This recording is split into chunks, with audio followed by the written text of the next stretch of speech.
예, 오늘의 증시 브리핑 시작하겠습니다. 오늘 지수가 결과적으로 플러스를 냈고 최근 12일 중에 11일 올라가는 흐름이 나오고 있는데, 그러니까 첫 번째 긍정적 영향을 준 건 기대 인플레이션이 꺾였다라는 점이죠. 그러니까 1년 후에 기대 인플레이션, 3년 후에 기대 인플레이션을 봤더니 이 차트에서 보시다시피 툭 꺾였잖아요. 1년 6.2%, 3년 3.2%. 이 수치가 낮은 건 아닙니다. 근데 그 전달에 6.8, 3.6이었거든요.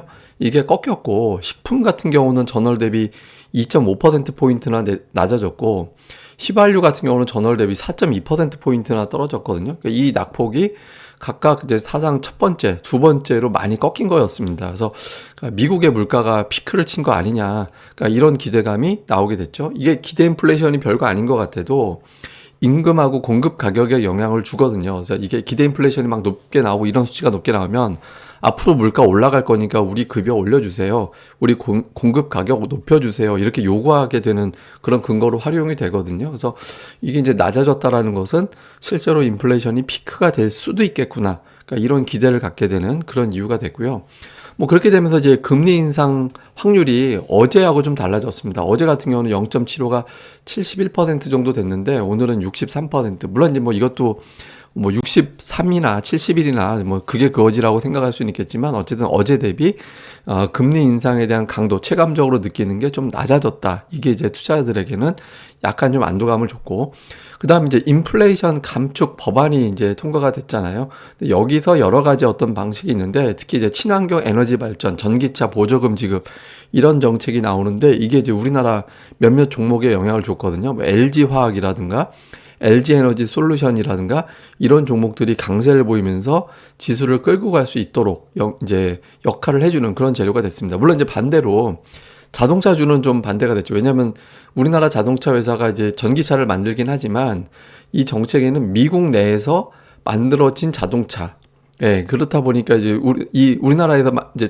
우리나라 회사에서 만드는 자동차 전부 다 국내 생산이거든요. 그래서 이 보조금 대상이 아니다. 이렇게 되면서 이제 관련주가 빠지긴 했지만 어쨌든 다른 종목군들이 훨씬 더 강하게 올라가서 지수를 좀 올리는데 그런 역할을 좀 했던 것 같습니다. 다만 이제 상승폭이 크지 않았던 이유도 좀 있는데 역시 치포 관련된 내용들 오늘 이제 증권사 보고서 NH 투자증권 보고서인데 여기에 이제 참여 여부는 뭐 주가 우리나라가 이제 참여할지 안 할지에 관계없이 국내 반도체 기업들에는 부정적이다 이런 어떤 의견, 이게 사실 뭐 대부분 그런 의견이 나오죠. 이제 그렇게 되고 있고 여기에 이제 엔비디아 주가가 오늘 6.3%, 되게 엔비디아 주가 보면 되게 특이해요. 계속 양봉이거든요. 계속 양봉인데 근데 주가는 오늘 빠졌어요. 근데 어쨌든 엔비디아 주가가 빠지면서 향후의 실적 전망을 낮게 잡은 거 봐서는 PC 쪽이 좀 어렵긴 한가 보다. 그럼 이제 국내 반도체 기업들 주가도 어렵겠지. 두 개의 재료가 겹치면서 자동차도 빠졌는데 여기에 이제 반도체도 주가가 부진했거든요. 근데 그럼에도 불구하고 나머지 기업들의 주가가 강하게 움직이면서 끌어올렸고, 또 반도체 쪽도 낙폭이 제법 크다가 이제 뒷부분에서 좀 이제 낙폭을 줄인 게 그나마 조금 줄인 게, 그러니까 중국 측 반응에 좀 변화가 생겼다. 이게 이제 환구15 제가 아예 원문을 가지고 와봤어요. 여기 이제 어떤 내용이 있는지 봤더니 야, 이제는 보다 환구15까지 인용을 해야 되네요. 근데 어쨌든 이제 한국의 치포 동맹에 참여한다면 균형과 시정 역할을 해라. 이게 무슨 얘기냐면 이제 포 안에서 그러니까 어차피 한국은 중국 매출 비중이 높지 않나. 그러니까 이제 일본하고 미국하고는 다르게 이익의 어떤 흐름이 다르다. 그러니까 이익을 추구하는 게 다르기 때문에 한국이 이 안에서 중국의 입장을 조금은 이제 반영해 줄 수 있지 않을까? 좀 그렇게 했으면 좋겠다라는 식의 어떤 내용이었거든요. 니들 하면 우리 가만히 안 둘 거야 라는 거에서 하는 거 봐서라는 쪽으로 약간 한 단계가 후퇴된 거예요. 그래서 이런 부분들이 이제 중국의 한국의 치포에 들어가는 거를 기정사실로 하고 한국을 어떻게 활용할 거냐 뭐 이런 버전으로 바뀐 거 아니냐. 이렇게 되면서 이제 조금 시장이 낙폭을 줄였고 지수 자체는 올라가고 이렇게 되는데 요즘 일부 영향을 줬던 것 같습니다. 그 다음에 이제 수급을 보면 외국인들이 오늘도 샀습니다. 9일 연속해서 순매수가 들어왔고 기관도 오늘 연기금이 모처럼 매수가 들어왔거든요. 매수한 종목을 보니까 외국인들은 CJ제일제당, 사실 아침에 보고서에서 제가 이게 좀 눈에 띄긴 했는데 어쨌든, 그리고 2차전지, 기존의 2차전지, 인터넷도 최근에 매수하고 있고 자동차, 그러니까 외국인들이 기본으로 까는 거 세 가지가 IT, 자동차, 2차전지였거든요. 근데 그건 그대로 가요. 오늘 삼성전자를 무려 2,200억을 팔았는데 그래도 순매수가 나왔거든요.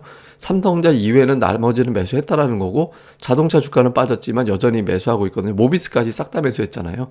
예, 그리고 이제 인터넷주 매수가 들어왔고 코스닥 쪽에서도 2차 전지 관련된 종목군들, 그다음에 일부 이제 반도체 관련주들이 있긴 하지만 하나밖에 없었고 이런 쪽에 매수가 들어왔고 기관 쪽 종목을 보니까 엔터주 쪽 역시 공을 들이고 있는 게 있고 실적이 좋은 어떤 IT 기업 하나 정도는 양쪽에서 매수가 들어오고 있거든요. 그러니까 매수 상위에 반도체가 아예 없었는데 오늘 장에서는 조금 들어오기 시작했어요. 근데 이게 이제 어떤 변화가 생기는 건지는 뭐 결과 예측하지 말고 우리가 이제 변화를 보면서 판단을 해야 될 것 같습니다. 어쨌든 외국인들이 9일 연속해서 매수가 들어왔다. 의미가 있어 보입니다.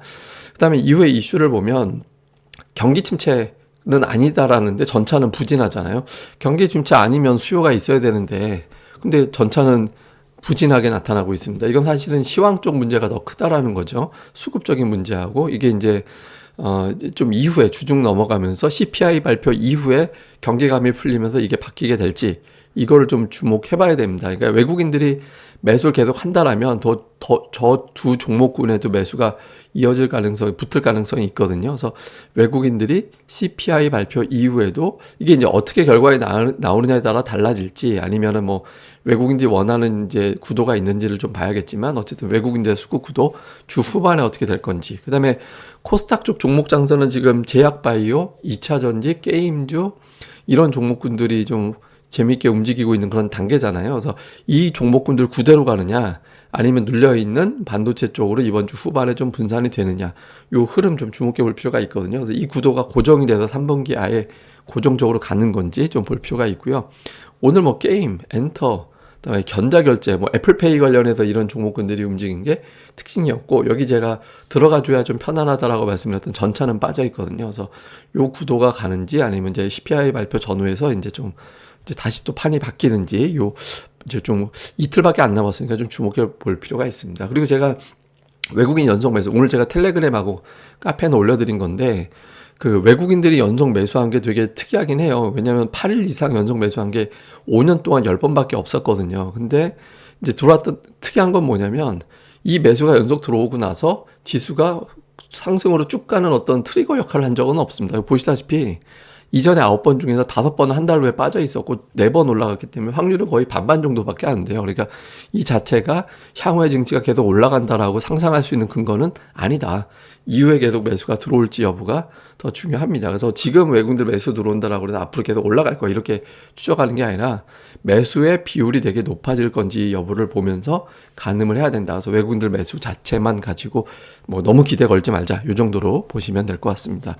예, 그리고 이제 어제 이어서 제가 이제 카페 말씀을 좀 드리면 이제는 네이버 메인에서 검색이 됩니다. 그러니까 네이버 어제는 카페에서 들어갔는데 이제 하루 만에 메인에서 검색해도 들어와요. 이게 메인에서 고릴라 리서치라고 검색을 하시면 이 카페가 바로 뜨거든요. 그래서 여기서 이제 들어오시면 여기 이제 카페에 들어오실 수 있고 제가 하나 부탁을 드릴 거는 여기서 여기 저희는 킬러 컨텐츠를 이 종목 리포트라고 생각을 하거든요. 그래서 여기 이제 제가 말씀드렸잖아요. 여기 이 카페에서의 목적은 이 회사가 뭐 하는 회사입니다라는 걸 쉽게 설명드리고 그거를 공부하고 어떤 종목이 왜 올라가고 왜 빠지는지에 대해서 설명하는 거를 저는 제일 중요하다라고 생각을 하거든요. 그래서 킬러 컨텐츠가 이제 종목 리포트 쪽 이런 쪽 페이지가 고릴라 리포트라고 되어 있는 이쪽이니까 여기에 올려지고 뭐 등급이 없어요. 그러니까 이 카페는 지금 현재까지로는 등급이 없거든요. 아직까지는. 그러니까 뭐 가입만 하면 다 열어볼 수 있으니까 여기 올려진 기업도 이게 추천주도 아닙니다. 절대 추천주는 아닌데 어떤 회사인지 공부해두면 이게 나중에 쌓여갖고 한 50개, 100개 넘어가면 종목에 대해서 업황 이런 거에 대해서는 자동으로 이해가 되는 그런 단계가 되거든요. 그래서 여기 올려지는 종목 리포트 꼭 봐주시고 그 외에도 좀 이게 킬러 컨텐츠가 고릴라 리서치 사용 설명서가 킬러 컨텐츠가 돼서 이게 조회수가 제일 많은데 이게 아니라 이제 종목 공부하는 게 목표니까 그리고 여기에 이제 다양한 어떤 데이터도 올려드리고 있으니까 오셔서 많이 봐주시고 그리고 이제 공부도 좀 많이 해주시길 바랍니다.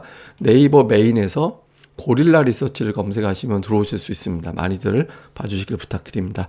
예, 그럼 또 오늘 하루 잘 보내시고요. 저는 또 다음에 뵙겠습니다. 감사합니다. 그리고 구독하기 꼭 부탁드립니다.